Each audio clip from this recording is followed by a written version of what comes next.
అంటే ఓ రకంగా బ్రేకప్ టైప్లో వెళ్ళిపోయింది, అప్పటికి డైవోర్స్ తీసుకోలేదు. తీసుకోనటువంటి మనోజ్ని ఆ తర్వాత నుంచి ప్రెషర్ చేస్తూ వచ్చారట.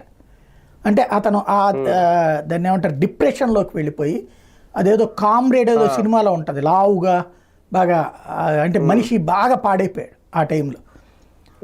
అలాంటి సిచ్యుయేషన్లో అతని చేతన డైవోర్స్ కూడా ఇప్పించారు.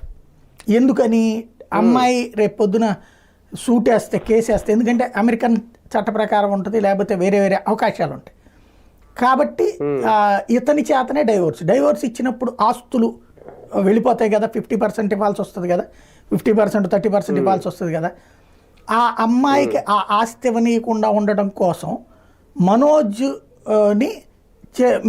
చేతిలో ఉన్నటువంటి ఆస్తి ఏదైతే ఉందో, తన ట్రస్ట్కి చైర్మన్ లేకపోతే వైస్ చైర్మన్ ఏదో సంథింగ్ ఉంది డిజిగ్నేషన్, వాళ్ళది ట్రస్ట్ కింద ఉంటాయి ఇవన్నీ కూడా, అదంతా కూడా అతనికి మైనస్ అవుతుంది అన్న ఉద్దేశంతో, అంటే అతని నెల 8 లక్షలు 9 లక్షలు అప్పుడు ఏదో క్యాష్ సంథింగ్ ఉంటుందట.